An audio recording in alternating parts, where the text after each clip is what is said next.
Hello, welcome everyone to our first topic of interest, which is all about coconut oil. And as you can see, the title of this first presentation would be Warning, It May Be a Myth, Part 1, meaning we would be having more different topic in the future. So let's get started. Okay, first of all, there are so many claimed benefits by different people, saying that it's the healthiest cooking oil, it helps with weight loss, it's anti-inflammation, and it helps with improving cardiovascular disease. So, before we move on, I would like to introduce to you about the composition of a tablespoon of coconut oil. As you can see, a tablespoon of coconut oil, it contains 117 calories. It's pretty high because it's just pure fat. So it's kind of like a good amount of calorie in a tablespoon. And if you look at the composition of the total fat, it's mainly high in saturated fat, which is as high as 60% in a tablespoon. So the rest of it is just nothing, meaning this is just a pure fat thing. So remember this number. We will use it in our next couple slides. Okay, so first one, it was claimed to be the healthiest cooking oil. I would not say it's the healthiest. I will say it is a substitute, or it could be another option if you're tired of let's say olive oil or canola oil, but I would say it's not a healthiest cooking oil. Okay, why? If you look at the smoke points, which is one of the reasons I would say why. If you look at the smoke point is actually a threshold of that particular type of fat that can withstand the heat for cooking. So when the heat level exceeds the threshold, the oil will start to smoke and eventually it will burn. So coconut oil, it's not high if compared to the rest of it, and technically if you look at the standard, it's not really high. It's 171 in degrees Celsius, not Fahrenheit. If you look at the other different type of fat, the best one that you can use to cook, or to deep fry or to stir fry, would be peanut oil and palm oil. The reason why it's because they have relatively high smoke point, meaning they can withstand heat better compared to coconut oil. And the other thing is, if we use oil that has low smoke point constantly, it will create this carcinogenic particles in the oil, which is really harmful. It's consumed inappropriately. So it's good to use, or it's better to use oil that has higher smoking point in this case. So I would say if you want to use the coconut oil for your salad or light saute, it would be a good option. And the other thing is your virgin olive oil that I would like to put some emphasis on. A lot of people will say, hey, you cannot really cook with olive oil. That's wrong. There are different types of olive oil. The one I would say that's not recommended for high heat cooking is your extra virgin olive oil, because it has a relatively low smoke point, which is around 150 or 160 at its highest. So if we use that kind of low smoke point oil to cook, basically you're gonna degrade the quality of that extra virgin olive oil. That's why you can see it's mainly used for salad dressing or dipping sauce. But it's kind of different for virgin olive oil. Virgin olive oil is basically like a low acidity type of olive oil, while your extra virgin olive oil has higher acidity. It's different type of oil. And compared to extra virgin olive oil, it has higher smoke point. Let's say if you want to use virgin olive oil for some, let's say, frying, it would be fine. So your take-home point is to avoid stir fry or frying with coconut oil. Okay, the next claim would be assisting with weight reduction. Okay, this is a kind of like a two-way saying thingy, because in this result, or in this study, at least in this study, it's saying that it's a mixed result, meaning some studies say yes, it will help with some weight loss, and yeah, the other study will say no, it's insignificant or it will not help at all. So right now we don't have a strong evidence to say that yes, it will help with weight reduction. The reason why it was claimed to help with weight reduction is because of the MCT, medium chain triglyceride fatty acid. Medium chain triglyceride is a type of fatty acid that does not need, I would say it can be directly absorbed by our borderline, and it's readily can be used for your energy sources, and a byproduct from the breakdown of your MCT will help with satiety, in your fullness, and you can help curb your cravings much better with the byproducts from the breakdown of MCT. That's the story behind why the claim exists.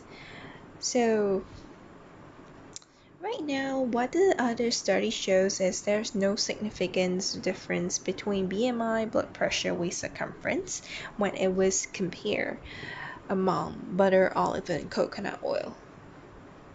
So there is nothing you can do now, and just move on, and we will look for more evidence before we try to use it as your weight reduction supplements. Okay, the claim number 3, anti-inflammation. Again, not much study is being done so far, and the other thing about it is there are different types of coconut oil in this market. Okay, there is a refined one, there is a virgin coconut oil, and I look up different study, and I look at the composition. Mainly it's a different thingy, and yet so far there are no really latest research that's showing that it has a potent or it has a strong anti-inflammation properties that can help with fighting some kind of chronic diseases. However, there's one study indicating that the polyphenol extract from virgin coconut oil help with inflammation. However, the coconut oil itself was not administered, meaning they get the extract out from the virgin coconut oil, and they give it to the patient. So what if the result will change if the polyphenol was administered along with the virgin coconut oil? We don't know. It may be, it may not. Okay, let's move on to the 4th one. This is a big one. Improving your cardiovascular risk. Some background that I would like to share with you. For a long time, in the nutrition field, saturated fat was mostly recommended against for any patient with heart disease, because there are some long established research saying that saturated fat is linked with heart disease. So that's why the AHA, which is the American Heart Association, was recommending that we should limit the consumption of saturated fat in particular. But it was further reduced. As far as I remember, the recommendation for the past few years was 10%, but right now it was limited even more, which is 5 to 6% of saturated fat from your total calorie. So it's pretty low. Okay, here's some background about saturated fat that's being recommended against for the heart disease patient. But if you look at the study, this FOR study, what it shows, coconut oil, basically it raises your HDL, which is your good cholesterol, by the way. At the same time, it also raises your bad cholesterol. So it does do both. Okay, what causes it? We don't really have this exact mechanism that can tell us. But if you look at butter and other types of oil, butter especially, it raises HDL and also raises your LDL as well. So are we saying that butter is both good and bad, like coconut oil? Yes. But at the same time, we cannot just look at the fat, how it affects the fat itself. We need to look at the holistic way, things in a whole. What about the inflammation marker? What about when it's being administered to different patients? What are the results that will be coming out from those kind of patient population? But if you focus just on the study, again, coconut oil, like butter, it raises your HDL and LDL more than any other type of oil, from plant oil to animal oil. So what are we gonna do? Okay, before we move in to some in-depth conclusion, I would like to show you some extra research that I found, which is pretty interesting to me.